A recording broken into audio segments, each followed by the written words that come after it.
кыргыз элиме мен жаңы жыл менен куттуктайм. Жаңы жылда жаңы ийгиликтер болсун, ар бир үйдө токчулук, молчулук болсун.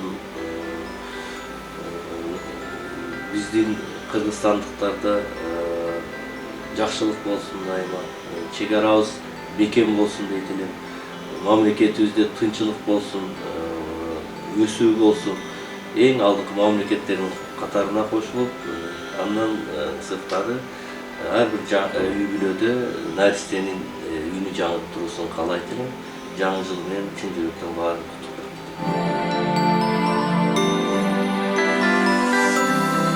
Урматтуу мекендештер, сиздерди келе жаткан 2020-жылы жаңы жылыңыздар менен куттуктайм.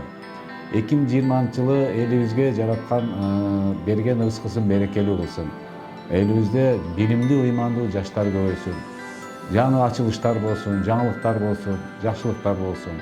2020-жылы жараткан баардыгыбыздын жакшы ниет максаттарыбызды насип кылсын.